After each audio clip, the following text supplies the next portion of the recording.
আপনারা মিশরের কারি আব্দুল বাসেতের নাম শুনেছেন? ওনাকে নিয়ে মিশরের প্রেসিডেন্ট জামাল আব্দুল নাসের একবার সোভিয়েত ইউনিয়নে গিয়েছিল, যেটাকে আমরা বর্তমানে বলি রাশিয়া। কি বলি? রাশিয়া। তৎকালীন সময় এটা ছিল সোভিয়েত ইউনিয়ন। তো রাশিয়াতে যাওয়ার পরে মিশরের প্রেসিডেন্ট জামাল আব্দুল নাসের ওনার সব প্রেসিডেন্টদেরকে রাশিয়ার প্রেসিডেন্টের কাছে পরিচয় করায় দিচ্ছে যে এটা আমার হোম মিনিস্টার, এটা আমার ফিনান্স মিনিস্টার, এটা আমার এডুকেশন মিনিস্টার, এটা এই মন্ত্রী, এটা ওই মন্ত্রী, এটা ওই মন্ত্রী। তো সব মন্ত্রীরা সুটেড বুটেড, প্যান্ট পরা, শার্ট পরা, টাই পরা, ব্লেজার পরা। কিন্তু কারি আব্দুল বাসেত ব্লেজার পরতেন না, উনি জুব্বা পরতেন। তো রাশিয়ার প্রেসিডেন্ট বলে, আপনার এইটা আবার কোন মন্ত্রী? সব মন্ত্রীর পোশাক একরকম, এর পোশাক আরেক রকম, এটা কোন মন্ত্রী? জামাল আব্দুল নাসির বলে, এটা আমাদের কোনো মন্ত্রী নয়, এটা আমাদের দেশের কারি, এটা আমাদের দেশের কারি। রাশিয়ার প্রেসিডেন্ট বলে, কারি আবার কি? কারণ এরা কারি জিনিসটা কি এটা জানে না, এটা তারা বুঝে না। তো জামাল আব্দুল নাসির বলল যে আমাদের যে পবিত্র ধর্মগ্রন্থ আছে আল কোরআন আল করিম, এই আল কোরআন আল করিম উনি চমৎকার করে আবৃত্তি করতে পারে, আর আমরা সেটা শুনি, আমাদের হৃদয় ঠান্ডা হয়ে যায়। তো রাশিয়ার প্রেসিডেন্ট বলে, আজকে রাতে তো আমাদের একটা পার্টি আছে, নাইট পার্টি। কি পার্টি? এখানে নৈশ ভোজ হবে, খাওয়া দাওয়া হবে, আর হবে বেলি ড্যান্স। কি হবে? রুব্বানে নাচে, কোমর দুলাইয়া, এই সব মুখস্থ। তো এই বেলি ড্যান্স হবে। এই বেলি ড্যান্স আমরা দেখবার উইস্কি খাবো, অ্যালকোহল খাবো, মদ খাবো। তো কারি আব্দুল বাসিত ইবনে আব্দুস সামাদকে রাজি করানো হলো। কারি আব্দুল বাসিত ইবনে আব্দুস সামাদ রাজি হলো। উনি গেলেন, যে হল রুমের ভেতরে বেলি ড্যান্স হয় ওখানে ওনারে বসানো হলো। সিঙ্গাররা যেখানে গান গায় ওইখানে উনি মাইক্রোফোনের সামনে বসলেন, আর আল্লাহরে বললেন, আল্লাহ, আমার গলায় যত সুর আছে, যত মেলোডি আছে, ভয়েস আছে, সব সুরকে আমি উজাড় করে দিয়ে আজকে তেলাওয়াত করব। তুমি আমার এই তেলাওয়াতের রিদম, এটার আকর্ষণ, এটার অ্যাট্রাকশন এই কমিউনিস্ট লিডারদের অন্তরের ভেতরে ঢুকিয়ে দিও। তখন রাশিয়া ছিল কমিউনিস্ট, সব কমিউনিস্ট লিডাররা বসা, সামনে উইস্কি, রেড ওয়াইন, অ্যালকোহল, মদের গ্লাস নিয়ে বসা। তা আব্দুল বাসিত ইবনে আব্দুস সামাদ চোখ বন্ধ করলেন। ওই দিনকার তেলাওয়াতটা উনি চোখ বন্ধ করে করেছিলেন। সুবহানাল্লাহ পড়েন। উনি চোখ বন্ধ করে ওনার গলায় যত সুর আল্লাহ দিয়েছে, যত সুরের ঝংকার তিনি পেয়েছেন, সব উজাড় করে উনি তেলাওয়াত শুরু করলেন, আউযু বিল্লাহি মিনাশ শাইতানির রাজিম। যতক্ষণ তেলাওয়াত চলেছে কেউ মদ খায় নাই, তাকিয়ে রইলেন, মন্ত্রমুগ্ধ হয়ে শুনলেন, আর সকলের চোখ দিয়ে দাঁড় করে পানি ঝরতে শুরু করলো। তেলাওয়াত শেষ, আব্দুল বাসেত চোখ খুললেন। চোখ খুলে দেখেন কেউ মদ খায় নাই, আর সবাই কান্না জর্জরিত অবস্থায় বসে আছে। মিশরের প্রেসিডেন্ট জামাল আব্দুল নাসের কমিউনিস্ট লিডারদেরকে জিজ্ঞেস করলেন, এই যে আমাদের আবৃত্তিকার ও কোরআন থেকে আবৃত্তি করেছে, আপনারা কি এর অর্থ বুঝেছেন? তারা বলে, না, বুঝি নাই। কোনো মানে বুঝেছেন? না, বুঝি নাই। তো কেঁদেছেন কেন? কমিউনিস্ট লিডাররা বলে, এত চমৎকার সুরেলা সুর, এরকম গলা, এরকম ভয়েস আমরা আমাদের জীবনে শুনি নাই। এটা শুনে আমাদের হৃদয়টা ঠান্ডা হয়ে গিয়েছে। আমাদের অন্তরে অনেক জ্বালা, অনেক যন্ত্রণা, অনেক দুঃখ কষ্ট, এগুলোকে ভুলে থাকার জন্য আমরা রাতে বেলি ড্যান্স দেখি আর মদ খাই। এরকম কারি যদি আমাদের দেশে থাকতো, আমরাও প্রতি রাতে বেলি ড্যান্স না দেখে কোরআন শুনতাম। তারা কাঁদতে শুরু করেছে, কোরআনের অর্থ বুঝে নাই, মানে বুঝে নাই। কিন্তু এই বিজাতিদের কমিউনিস্ট লিডারদেরও অন্তরটারে ঠান্ডা করে দিয়েছে কে? ওই কোরআন আমাদের কাছে আছে না নাই? নাকি আব্দুল বাসেত আরেকটা কোরআন থেকে তেলাওয়াত করেছিল? বিশ্বনবী মা বাবার আদর পান নাই, জন্মের আগে বাবারে হারালেন, 6 বছর বয়সে মারে হারালেন। মা বাবা ছাড়া ইয়তিম হয়ে বিশ্বনবী বড় হলেন। প্রথমে দাদার কাছে, তারপরে চাচার কাছে, ইয়তিম নবী বড় হতে লাগলেন। বিশ্বনবী যখন হুদাইবিয়ার উমরা করতে যাবেন, পথিমধ্যে বিশ্বনবীর মায়ের কবর পড়ল। জায়গাটার নাম ছিল আবওয়া। কি নাম? আবওয়া নামক জায়গায় এসে বিশ্বনবী আল্লাহর কাছে ফরিয়াদ করলেন, আল্লাহ, আমি আমার মায়ের কবর জিয়ারত করতে চাই, অনুমতি দেন। বিশ্বনবীর মায়ের নাম কি? বিশ্বনবী মায়ের কবরের সামনে যখন দাঁড়ালেন, 1400 সাহাবাকে নিয়ে প্রত্যেকের গায়ে একটা ইজার, একটা রিদা উমরা করবেন। বিশ্বনবী 1400 সাহাবীদের দিকে তাকিয়ে বললেন, ও সাহাবারা, এই যে সামনে পাহাড়ের ছোট্ট টিলাটা দেখতে পাও, এইখানে আমার মা আমেনার কবর। আল্লাহ আমাকে আমার মায়ের কবর জিয়ারতের অনুমতি দিয়েছে, আমি জিয়ারত করব। কিন্তু খবরদার, খবরদার, তোমরা কেউ কান্নাকাটি করতে পারবা না। 1400 সাহাবীকে কান্না করতে নিষেধ করে নিজের মায়ের কবরের সামনে দাঁড়িয়ে বিশ্বনবী ছোট্ট বাচ্চার মতো হাউমাউ করে কান্না শুরু করে দিলেন। বিশ্বনবীর চোখের পানি দেখে 1400 সাহাবা কান্না শুরু করে দিল। বিশ্বনবী সাহাবীদের দিকে মুখ ফিরিয়ে বলে, ও সাহাবারা, কাঁদো কেন? তোমাদেরকে না বললাম তোমরা কেঁদো না? সাহাবারা বলল, নবী, আপনাকে আমরা আমাদের কলিজার চাইতে বেশি ভালোবাসি। আপনারে যখন আমরা কান্না করতে দেখি, আমাদের দুটি চোখ আমরা আর শুকনা রাখতে পারি না। আপনি কাঁদেন তাই আমরাও কাঁদি। বিশ্বনবী বললেন, আদ্রাকাতনি রাহমাতুহা ফাবাকাইতু। আমার মা আমেনা যে আমার ছোটবেলা আদর করেছে, সোহাগ দিয়েছে, ভালোবেসেছে, ওই আদরের কথা আমার মনে পড়েছে। আমার মা আমেনা আমারে জাইতুনের তেল মালিশ করে দিত, আমার মা আমেনা আমারে জামা পরিয়ে দিত, আমার মা আমেনা তার দুটি ঠোঁট দিয়ে এমন কোন জায়গা নাই আমার দেহে চুমু দেয় নাই। আমার মায়ের কথা আমার মনে পড়েছে, তাই আমি কেঁদেছি। তোমরা কাঁদো কেন? বিশ্বনবী নিজেও মায়ের কবরের সামনে দাঁড়িয়ে নিজেও ধৈর্য ধারণ করতে পারে নাই, এজন্য মায়ের দোয়া নেয়ার দরকার আছে। রাডাই কানা ইয়াকসিমু লাহমান ফিল জিআররানা, জিআররানা নামক জায়গার মধ্যে বিশ্বনবী কুরবানির গোশত বিতরণ করছিলেন। বিশাল লাইন, কুরবানির গোশত মাঝে মাঝে বিতরণ হয় না, লাইন ধরে লোকজন নেয় না, বিশাল বড় লাইন।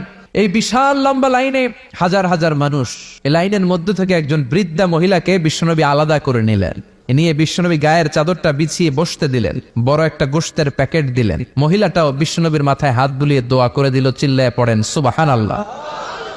সাহাবারা বললেন, নবী, হাজার হাজার মানুষ গোশত নেওয়ার জন্য লাইন ধরেছে, কাউরে আপনি লাইন থেকে আলাদা করে নেন নাই, নিজের চাদরের উপর জীবনে কাউরে বসতে দিতে দেখি নাই। কে এই মহিলা? বিশ্বনবী বললেন, জন্মের আগে আমি বাবা হারিয়েছি, মাত্র 6 বছর বয়সে আমার মা আমেনাকেও হারিয়েছি, মায়ের দুধ আমি খেতে পারি নাই। যেই মহিলাটাকে চাদরের উপর বসতে দিলাম, এটা হলো এই বনি সাদ গোত্রের হালিমা, যার বুকের দুধ খেয়ে আমি বড় হয়েছি। হালিমাতু সাদিয়া, যার বুকের দুধ খেয়ে আজকের এই তরতাজা নবী আমি মুহাম্মদ। এজন্য মারে পায় নাই, দুধ মারে সম্মান করেছে, দুধ মার কাছ থেকে দোয়া নিয়েছে বিশ্বনবী। চিল্লায় বলেন ঠিক কিনা? এজন্য যুবক ভাইয়েরা যারা আছো, খবরদার, মা বাবার সাথে বেয়াদবি করা যাবে না। আল্লাহ বললেন, আমার 2টা ফয়সালা, 1 নাম্বার ফয়সালা ইবাদত হবে একজনের, তিনি কে? 2 নাম্বার ফয়সালা ভালো আচরণ করতে হবে মা বাবার সাথে।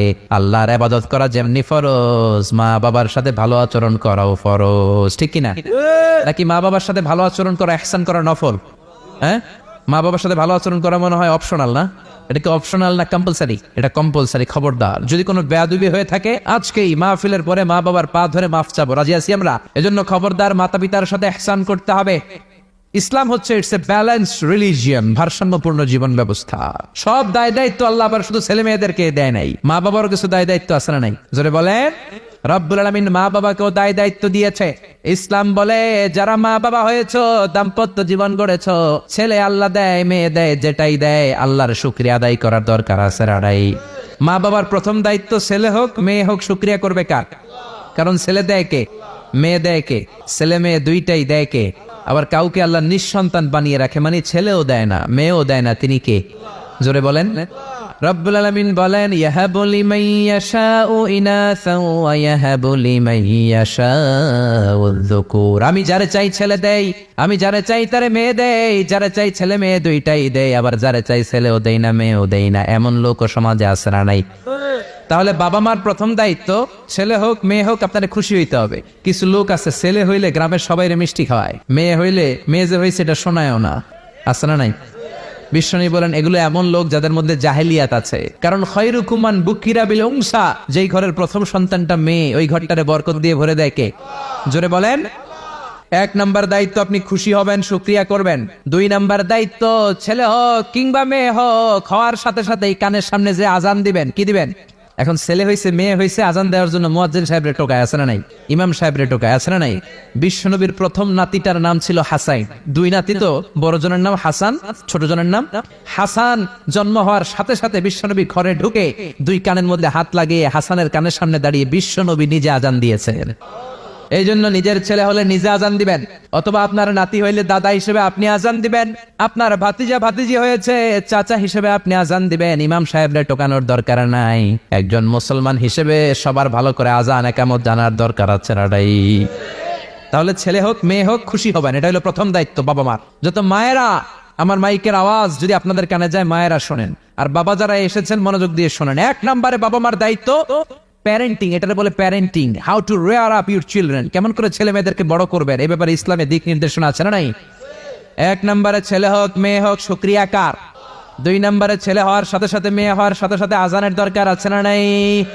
3 নম্বরে সপ্তম দিনে ছেলে হোক মেয়ে হোক আকিকা দিবেন। ছেলে হলে 2টা ছাগল, মেয়ে হলে 1টা ছাগল। সপ্তম দিনে দিবেন। কততম দিনে?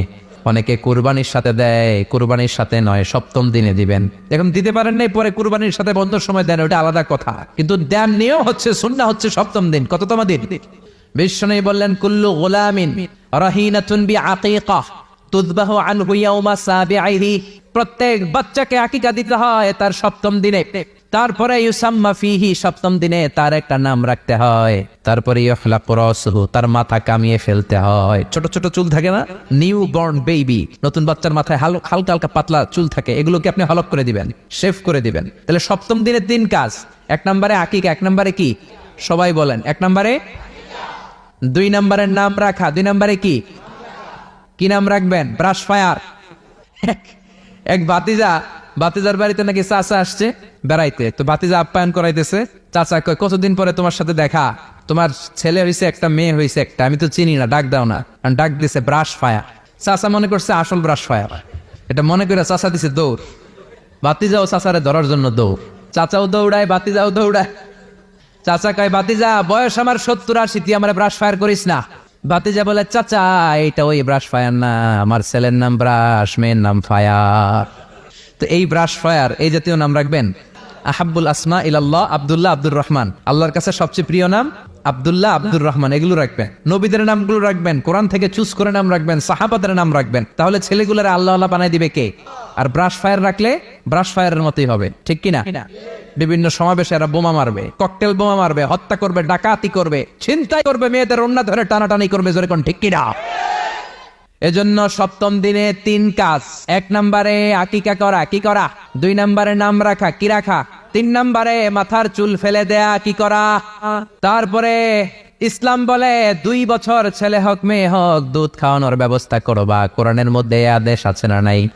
ওয়াল ওয়ালিদাতু ইউরদি'না আওলাদাহুন্না হাওলাইনি কামিলাইনি লিমান আরাদা আইয়ুতিম্মার রাদাআহ। ছেলে হোক মেয়ে হোক 2 বছর দুধ খাওয়াবা। অনেক মা আছে দুধ খাওয়ায় না, ফিডার খাওয়ায়, বডি ফিটনেস নষ্ট হয়ে যাবে, এরকম মা আছে না নাই? দুধ খাওয়াতে চায় না, ফিডার খাওয়ায়, ল্যাকটোজেন খাওয়ায়, সিরেলাক খাওয়ায়, ডানু খাওয়ায়। ডানু কি খাওয়ায়? তো এই জন্যই তো বলায় তোমার বৃদ্ধাশ্রমে দিয়ে আসে। ওই যে দুধ খাওয়ায় না, যে তুমি ছোটবেলায় কষ্ট তো সহ্য করেন না, আপনার বৃদ্ধাশ্রমে দিবে না তো কোথায় দিবে? মায়ের যেই শাল দুধটা, বাচ্চা জন্ম নেওয়ার পরে যে শাল দুধটা আসে, এটার মধ্যে যে কত ধরনের পুষ্টিগুণ আছে, ফুল অফ নিউট্রিশন, খুব উন্নত মানের রিচ নিউট্রিশন দিয়ে আল্লাহ এটাকে তৈরি করেছে। আপনার বিভিন্ন ধরনের রোগের প্রতিষেধক ভ্যাকসিন আল্লাহ এটার ভিতরে ঢুকিয়ে দিয়েছে। এটা যে খায় না তার মেধা শক্তি খুব দুর্বল, তার কোনো মেধাই নাই, মনে রাখতে পারে না কিছু, সব ভুলে যায়। আমি আমার মায়ের দুধ খাইছি মাত্র 2.5 মাস, এজন্য আমি কিচ্ছু মনে রাখতে পারি না, সব ভুলে যাই। বাস্তব কথা। আপনি মায়ের দুধ যদি কেউ 2 বছর খায়, টানা 2 বছর খেতে পারলে তার মেধা হবে প্রচন্ড মেধা। এই ছেলে ইনফেরিয়রিটি কমপ্লেক্সে ভুগবে না, ইনসেফটিতে ভুগবে না। অনেক মায়েরা অসুস্থ হয়ে যায়, এজন্য খাওয়াতে পারে না, সেটা ভিন্ন ব্যাপার। আমিও খেতে পারিনি অসুস্থ হওয়ার কারণে, কিন্তু ছেলে অসুস্থ, মেয়ে অসুস্থ, মা অসুস্থ, 2 বছর আপনি দুধ খাওয়াবেন, ঠিক কিনা? যদি দুধ না খাওয়ান তাহলে ছেলে মেয়ের হক নষ্ট করলেন। অনেক মা খাওয়াইতে চায় না, আছে না নাই? যারা বলেন আছে না নাই? কিন্তু অসুস্থতার কারণে যদি কেউ না খাওয়ায় সেটা ভিন্ন ব্যাপার। এই জন্য প্রথম দায়িত্ব হলো শুকরিয়া করবেন আল্লাহর, ছেলে হোক মেয়ে হোক। এরপরে জন্ম নিলে আজান দিবেন, জন্মের 7ম দিনে আকিকা দিবেন, সুন্দর একটা নাম রাখবেন, মাথার চুল ফেলে দিবেন, তারপর 2 বছর দুধ খাওয়াবেন। এরপর ছেলে যখন আব্বু আব্বু বলে, আম্মু আম্মু বলে, হাঁটতে শিখে একটু বড় হয়েছে, সবার আগে ছেলেরে শিখাবেন কোরআন। কি শিখাবেন? সবার আগে কোরআন, পরে অন্য জ্ঞান।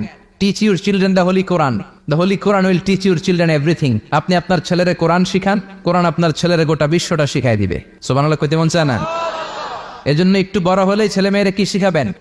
আপনি ছেলে মেয়েরে সব কিছু শিখাইলেন, কোরআনটাই শিখান নাই, তার মানে আপনি কিছুই শিখান নাই, ঠিক কি না? এরপরে ছেলে মেয়েদেরকে সময় দিবেন, তাদেরকে নিয়ে ঘুরতে যাবেন, ভালোবাসবেন। বিশ্বনবী হাসান আর হুসাইনকে আদর করতে লাগলেন। হাসানকে কোলে নেয়, হুসাইন ওঠে, আবার হুসাইনকে নিলে হাসান নামে। বিশ্বনবীর সামনে দাঁড়িয়ে রইল আকরা ইবনে হাবিস আত-তামিমি নামে সাহাবী। বিশ্বনবীর নানা নাতির এই আদর ভালোবাসা দেখে আকরা বলে, ও নবী, আমাকে আল্লাহ 10টা সন্তান দিয়েছে, একটা সন্তানকেও কোনোদিন আমি চুমা দেই নাই। বিশ্বনবী বললেন, বলো কি? মানলা ইয়ারহাম লা ইউরহাম। যে কারোর উপর দয়া দেখায় না, আল্লাহও তার উপর দয়া দেখায় না। যে কাউরে ভালোবাসে না, আল্লাহও তার ভালোবাসে না। যে ছোটদের আদর করে না, সে আল্লাহর দয়া পায় না। চিল্লা এখন ঠিক কি না? এজন্য ছেলে মেয়েদেরকে সময় দিবেন। আধুনিক কিছু ফ্যামিলিতে যে সমস্যা, বাবা মা 2জন চাকরি করে, বাবাও সকালে বের হয়ে যায়, মাও বের হয়ে যায়। যখন বের হয় তখন ছেলে মেয়ে ঘুমায়, আবার রাতে যখন ফিরে তখনও ঘুমায়। শুক্রবার ছাড়া ছেলে আর বাবার সাথে দেখাই হয় না। তো ছেলে মেয়ে মানুষ হয় কাজের মেয়ের কাছে। কার কাছে? কাজের মেয়ের কাছে। যদি আপনার ছেলে মেয়ে মানুষ হয়, এই ছেলে মেয়েগুলো কাজের মেয়ের চরিত্র নিয়ে বড় হবে, কাজের মেয়ের আচরণ নিয়েই বড় হবে। আপনার আচরণ, আপনার মধ্যে যে ভাব গাম্ভীর্য, ভদ্রতা, সুন্দর কথা বলার স্টাইল, এগুলো আপনার ছেলে মেয়েরা শিখবে না। চিৎকার করে বলেন ঠিক কিনা? এরপর ইসলাম বলে ছেলের বয়স যখন 7 হয়, ছেলে মেয়ে যখন 7 বছরে পৌঁছে নামাজের আদেশ দেওয়ার দরকার আছে না নাই? মুরু সিবিয়ানাকুম বিসসালাতি ওয়া হুম সাবউ সিনিন। ছেলে মেয়ের বয়স যখন 7, নামাজের আদেশ দাও। যখন 10, ধমকায়া হলেও, শাসন করে হলেও নামাজে নিবা। অনেকে আদরের ছেলে ফজরের সময় ডাকতে পারে না। হুজুর, অনেক আদরের ছেলে তো ফজরের সময় ডাকি না, ঘুমায় আছে, ছেলেটার ঘুম ভাঙবে। আমার ছেলে 10টায় ওঠে, 11টায় ওঠে, আদরের ছেলে তো। সকালবেলা যদি ঘরে আগুন লাগে তখন কি করবেন? ঘরে যদি ভূমিকম্প হয় কি করবেন? তখন ডাকবেন না? তো দুনিয়ার আগুন থেকে বাঁচানোর জন্য যদি ছেলেরা ডাকেন, জাহান্নামের আগুন থেকে বাঁচানোর জন্য আপনার কলিজার টুকরাটারে নামাজের জন্য ডাকার দরকার আছে না নাই? এরপরে বিশ্বনবী বললেন, ইযা বালাগাল আওলাদু 10 সিনিন ফাররিকু বাইনাহুম ফিল মাদাজি। জরুরি মাসালা জেনে নেন, কান দুইটা খরগোশের মতো খাড়া করেন। বিশ্বনবী বললেন, ছেলে কিংবা মেয়ে বয়স যখন 10 হয়, বিছানা আলাদা করে দাও। ছেলে মেয়ের বয়স 10 হয়ে গেলে বাবা মেয়ের সাথে একখানে ঘুমাতে পারবে না। ছেলে মেয়েদের বয়স যখন 10 হয়ে যায়, মেয়ে বাবার সাথে ঘুমাতে পারবে না, ছেলের সাথে মা ঘুমাবে না, ভাই আর বোন এক বিছানায় শোবে না। ঠিক কি না? 2 ভাই, এদের বিছানাও যদি আলাদা করে দেয়া যায় সেটাও ভালো। এগুলো আমরা অনেক ফ্যামিলিতে মেনটেন করি না, এজন্য ঝামেলা আছে না নাই? আবার বিশ্বনবী বললেন, আল্লিমু আওলাদাকুমা সিবাহা ওয়ার রিমায়া ওয়া রুকুবাল খাইল। ছেলে মেয়েদেরকে সাঁতার শিখাও, তীর মারা শিখাও, ঘোড়ায় চলা শিখাও। সাঁতার শিখাতে বলেছে বিশ্বনবী। সুবহানাল্লাহ। ছেলেরে হাঁটা শিখায় বাবা, আব্বু হাঁটো হাঁটো হাঁটো, তুমি হাঁটো, তুমি আমার আব্বু হাঁটো। তো জমিনে হাঁটা শিখালেন, পোলা যদি পানিতে পড়ে তখন হাঁটাহাঁটি যাইব কই? পানিতে হাঁটা যায়? পানিতে কি করতে হয়? সাঁতার। তো এটা শিখাইতে হবে না? বিশ্বনবী বললেন, আল্লিমু আওলাদাকুমা সিবাহা, ছেলে মেয়েদেরকে সাঁতার শিখাও। 2 নম্বরে বললেন, আর রিমায়া। রিমায়া মানে তীরন্দাজ বাহিনী বানাও, তীর মারো। ইমাম মাহদি আসলে জিহাদের ময়দানে শরীক হওয়ার দরকার আছে না নাই? তো এখন তো তীর মারামারি নেই, কি শিখাবেন? আত্মরক্ষার কৌশল শিখাবেন। কেমন করে প্রতিকূল পরিবেশে বেঁচে থাকতে হয়, সমাজের এই সংগ্রামে কেমন করে টিকে থাকতে হয়। ছেলে মেয়ের কখনো ননির পুতুল করে গড়ে তুলবেন না, কষ্ট সহিষ্ণু করে গড়ে তুলবেন। আপনি বেঁচে থাকতেই একটু কষ্ট করে করে শিখান, তাহলে তার ক্যারিয়ারটারে ব্রাইট করে দিবে কে? 3 নম্বরে বললেন, রুকুবাল খাইল, কেমন করে ঘোড়ায় চড়তে হয় শিখাও। এখন তো ঘোড়া নাই, কেমন করে গাড়িতে চড়তে হয় শিখাইবেন। ঠিক কিনা? কেমন করে সাইকেল চালাতে হয় শিখাবেন, হুন্ডা চালাতে হয় শিখাবেন। ছেলে মেয়েদের যা শিখানো দরকার শিখাই দিবেন, তাহলে ফ্যামিলিতে বরকত দিবে কে? এরপরে বিশ্বনবী বললেন, আর নিকাহ। ছেলে কিংবা মেয়ে প্রাপ্তবয়স্ক হলে বাবা মার দায়িত্ব বিয়ে দেয়া। কি দেয়া? কিন্তু মেয়ের বয়স হয়ে গেছে 25, ছেলের বয়স 30, বিয়ে হয় না, আছে না নাই? ছেলেরা যদি জিজ্ঞেস করি বিয়ে করস না কেন, কয় হুজুর নিজের পায়ে দাঁড়ায় লই। তাহলে এতদিন কার পায়ে দাঁড়াইছো? আপনার ছেলে আপনার মেয়ে প্রাপ্তবয়স্ক হওয়ার পরে যৌবনের সময়ে যদি কোনো পাপ করে, অন্যায় করে, সময় মতো বিয়ে না দেওয়ার কারণে, তাদের পাপের কারণে ওই পাপের পার্সেন্টেজ গুণা আপনার আমল নামাতেও আছে না নাই? জোরে বলেন, জোরে বলেন। ছেলে মেয়েগুলো এখন চরিত্রহীন আর চরিত্রহীনা হয়ে যাচ্ছে এই পর্নোগ্রাফির ছোবলে, ইউটিউব আর ইন্টারনেটের ছোবলে। ওপেন অ্যাক্সেস, একটা শব্দ লিখে ক্লিক করতে দেরি, ফিল্মগুলো আসতে দেরি হয় না। চিল্লা এখন ঠিক কিনা? এজন্য সময় মতো বিয়ে দিয়ে দেন। উপযুক্ত মেয়ে থাকলে বিয়ের ব্যবস্থা করেন। প্রাপ্তবয়স্ক ছেলে হলে বিয়ের ব্যবস্থা করেন। সময় মতো বিয়ে করায় দিলে সমাজের অপরাধগুলো কমে যাবে। ঠিক কিনা? সর্বশেষ মাতা পিতার প্রতি যে দায়িত্ব আল্লাহ দিয়েছেন সেটা হচ্ছে আল মিরাস। কোরআনের দেয়া পদ্ধতি অনুযায়ী সম্পদ বন্টন করতে হবে। কার আইন? চিৎকার করে বলবেন, আইনটা কার?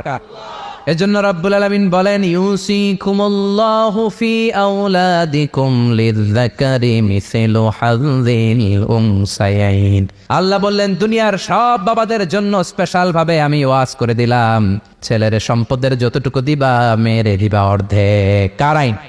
ছেলেরে 10 লাখ দিলে মেয়েরে কয় লাখ? ছেলেরে 20 কানি জমি দিলে মেয়েরে? বিধানটা কার?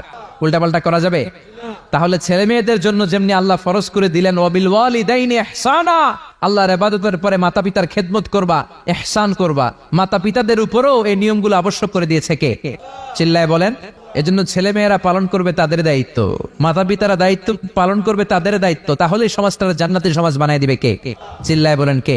আল্লাহ তাআলা আমাদের এই কোরআনের বিধানগুলো মেনে নিয়ে আমাদের সমাজটারে জান্নাতি সমাজ বানানোর তৌফিক দান করুক। আমরা পড়ি আমিন। আর জোরে পড়েন আমিন। যতগুলো কথা বলেছি কোরআন সুন্নাহর আলোকে বলেছি, বানিয়ে বলি নাই। তারপরেও আমার মনের অজান্তে কোনো মিস ইনফরমেশন যদি আমার মুখ ফসকে বেরিয়ে যায়, সেগুলো যেন আল্লাহ তাআলা আমাদের স্মৃতিপট থেকে মুছে দেয়, আমরা পড়ি আমিন। সত্য, সুন্দর, কল্যাণকর, হকের পক্ষে যা বললাম তার সবটুকুন আল্লাহ তাআলা প্রথমে আমাকে এবং আপনাদের সবাইকে আমলের তৌফিক দান করুক, আমরা পড়ি আমিন। আপনারা সবাই ভালো থাকবেন, সুস্থ থাকবেন, কোরআনের সাথে থাকবেন। আবার হয়তো দেখা হয়ে যাবে কোনো তাফসীরুল কোরআনের ময়দানে। সুবহানাকাল্লাহুম্মা বিহামদিকা আশহাদু আল্লা ইলাহা ইল্লা আনতা আস্তাগফিরুকা ওয়া আতুবু ইলাইক। আসসালামু আলাইকুম, সবাই কেমন আছেন? আশা করি ভালো আছেন সবাই। এইরকম নিয়মিত মিজানুর রহমান আজহারীর ওয়াজ শুনতে আমাদের পেজটি অবশ্যই ফলো করবেন। আল্লাহ হাফেজ।